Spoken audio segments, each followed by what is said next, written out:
A while ago, I've spoken to a survivor of the Soviet Gulag. Too bad it didn't cross my mind to tell him to admit his white privilege. Let's explore.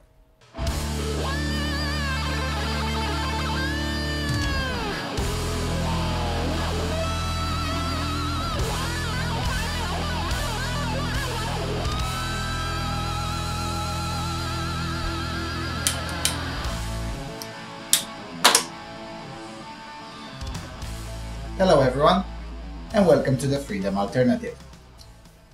One of the most neat features of Twitter is also its most disastrous characteristic. The fact that all your posts are public and can be viewed and shared or retweeted by literally anyone is something that comes with a lot of trade-offs.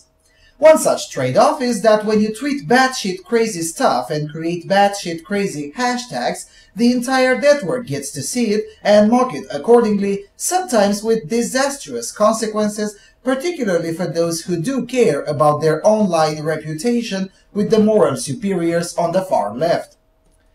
This feature is routinely used by social justice warriors, left-wing pricks in the media, and other degenerates for the purpose of naming and shaming those who dare to espouse even one standard deviation from the politically correct orthodoxy.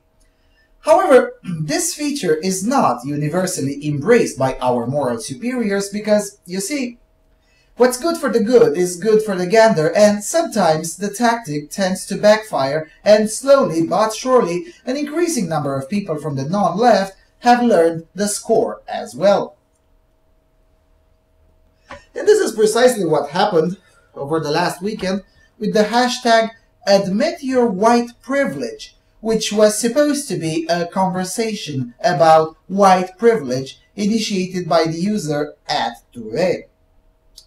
As I said, Twitter comes with some trade-offs, and one of the main trade-offs is that a conversation really is a conversation, as opposed to the progressive definition of conversation, in which progressives speak and you listen and believe.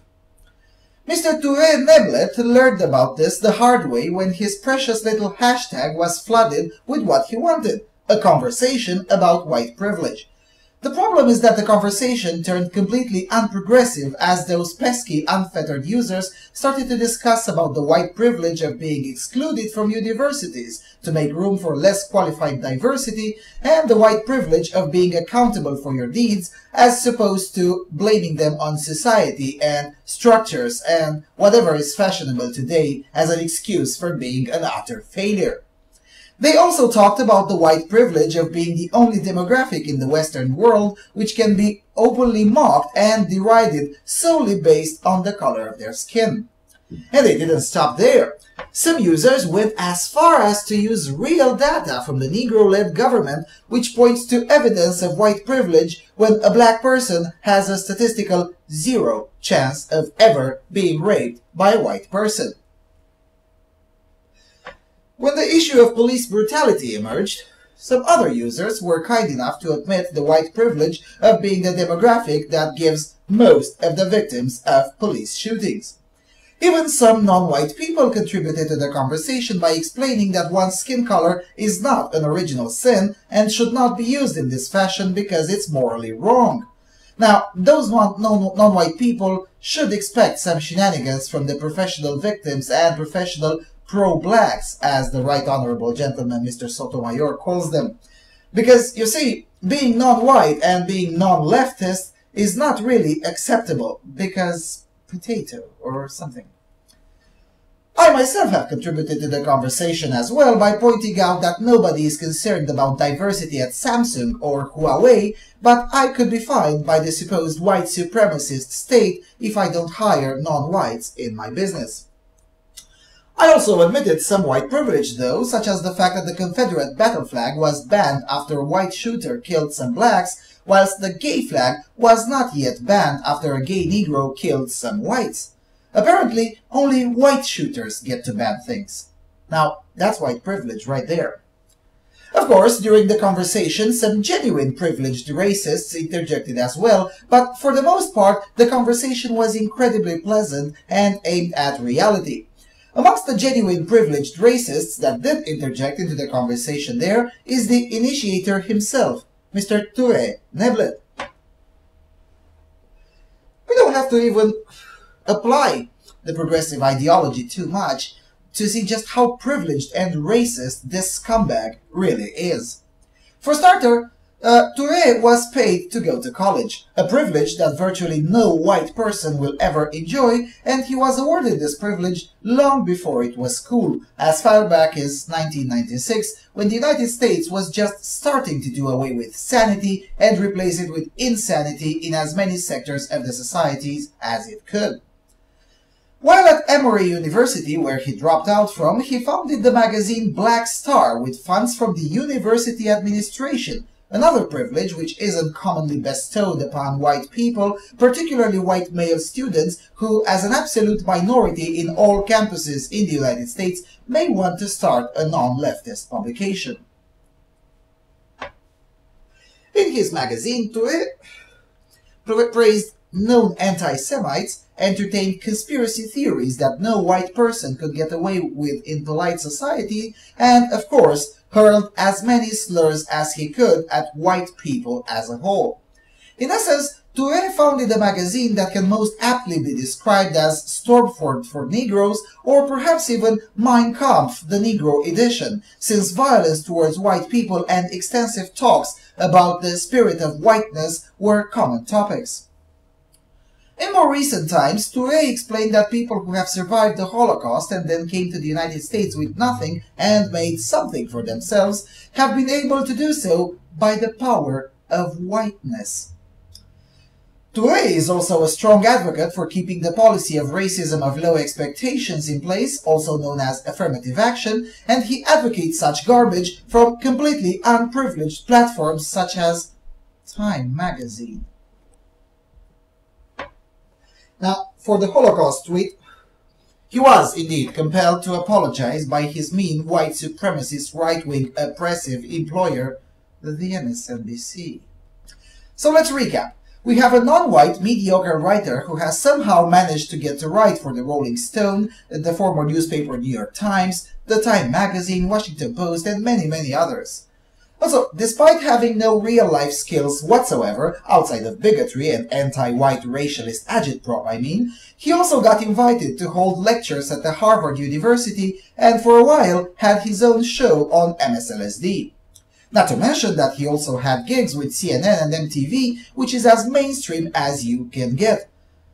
To be fair, he had some success with the young viewers at MTV, which is the only positive thing that I was able to find about this bigot.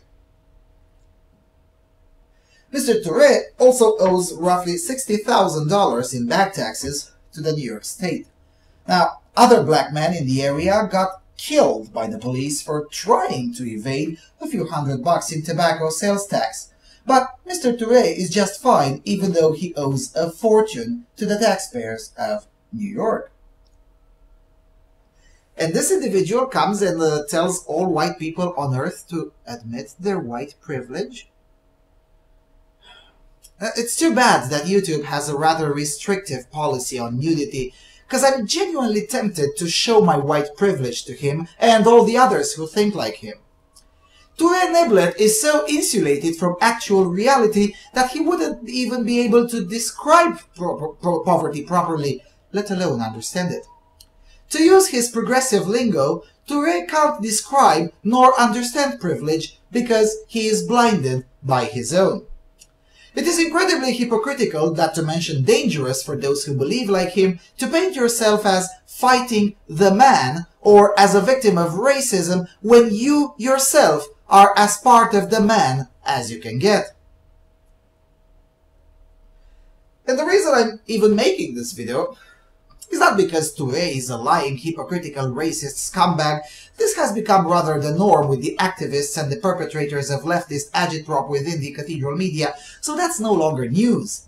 The reason I'm pissed off is because these kinds of bigots and their continuation of giving platforms to such bigots to spout their nonsense creates genuine racists who genuinely do end up hating the Negroes. And just like with other slurs, if everything is racist, then the meaning of the word racism disappears.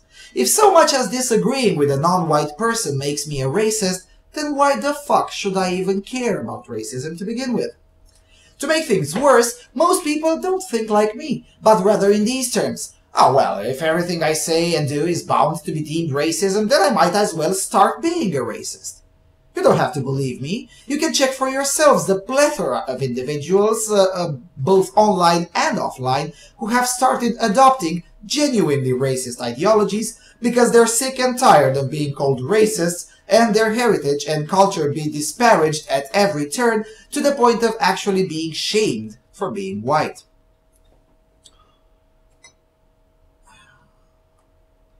Look, I know this is getting long, but I have to say this.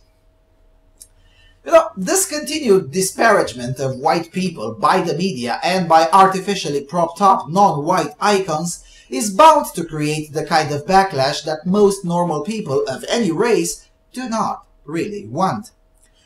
It's easy to dismiss and laugh at those who caution that anti-racism is code word for anti-white, but people like Toure make the case for that by themselves. On Twitter, Toure describes his fellow believers in the progressivist cult as anti-racists, and Toure's agitprop has been all about anti-white bigotry from 1989 to this very day. What started as a meme on an obscure forum, namely anti-racism is code word for anti-white, is now increasingly mainstream. You know why? Because for the time being, it is true.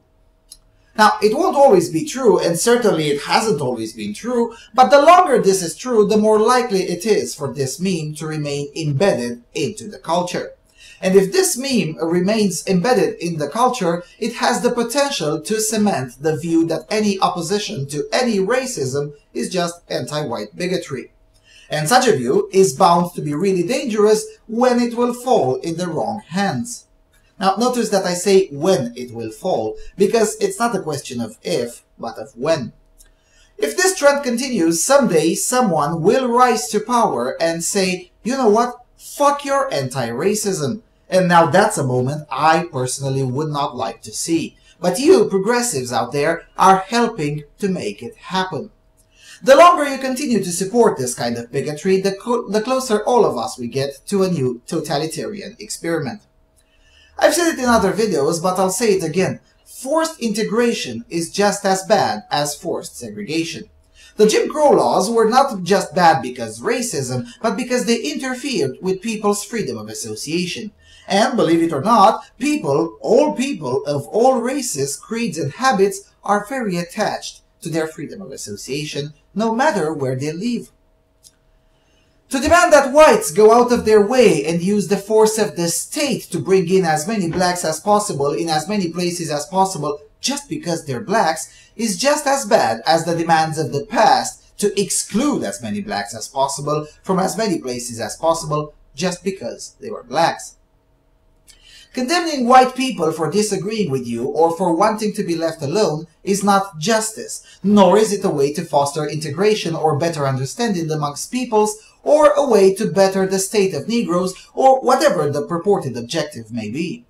Constantly bashing white people for things that either don't exist or they're not personally guilty of is the best way to foster resentment, anger, frustration, and ultimately division.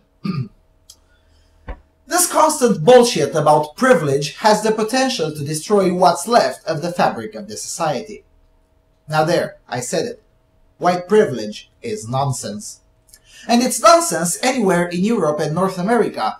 In the US, the most successful group is Asian Americans. For some reason, in the alleged white supremacist America, the most successful group is one of people who speak a totally different language, have a totally different culture and values, and who usually come in with nothing. The alleged white supremacist America fought its bloodiest war in its history in order to, amongst other things, abolish slavery. This alleged white supremacist America voted a non-white incompetent president twice, in part just because he wasn't white. In some countries of Europe, universities go out of their way and are explicit about reducing the number of white natives in their institutions, because being white is somehow bad. That is, in addition to apologizing when having an all-white sports squad, when no such thing is expected or demanded from the national squads of Japan or Nigeria. It's okay for blacks to be best represented in Nigeria, for Han Chinese to be best represented in China, but not okay for Norwegians to be best represented in Norway. It's okay if Nigeria is not a racially neutral country, but when Britain is not kowtowing to all the whims of black racists, then that's a problem. If you believe that European and North American societies are white supremacists which bestow privileges upon whites at the expense of non-whites, you are, quite frankly, insane. And you need help. Now, I hope the illustration of the help doesn't trigger you because of its whiteness. I said at the beginning of this video that I recently spoke with a survivor of the Soviet Gulag. He has been in the Gulag during the late 40s purges. Most of his family died in the Holodomor. His mother did survive the Holodomor and the Gulag, but only after long starvation and then rape by the Mongols who joined the USSR troops during the war. She died in a Soviet mental hospital after she said in public that communism has done only harm to her. Now, I know that if I wanted to offend this man willing to share intimate details like this with me, all I had to do was to expose him to the progressive stupidity regarding white privilege, and particularly Toure's stupidity, who thinks people surviving such atrocities exist because of the power of whiteness. When I was young, my grandmother was constantly telling me that the walls have ears. Even after communism had fallen, the decades of fear had left a permanent impression on her, and as such, she was still worried that she could get in trouble because I said in public with her around that communism is an idiotic idea. Thank goodness there was no internet at the time and got away from exposing my grandmother to progressive stupidity. I'm sure my grandmother would have been thrilled to admit her white privilege after hiding in trenches to avoid being killed by an airstrike and then hiding some more to avoid being raped by the Allied Soviet troops. I'm sure it was the power of whiteness that allowed her to survive, the same power that was somehow absent for her white neighbors who were either killed by Allied airstrikes or raped by the same Allies. To me personally, it's also interesting to see that I'm being lectured on privilege by the believers in an ideology that actually did bring death, starvation, and genuine oppression to my people. It's also interesting and funny in a way to be asked to check my privilege by people who literally would not have survived if they were put to live my life in, say, the last 20 years. Most, if not all of them, see privilege in one's skills and wealth and have no idea how many sacrifices were made in order to acquire those skills and that wealth. None of these agitators and community organizers have any idea what real life really looks like for the majority of people, both white and black. So no, I won't admit my white privilege, and nor should you. As surprising as it may sound, Negroes aren't special. I am not special. Most people are not special.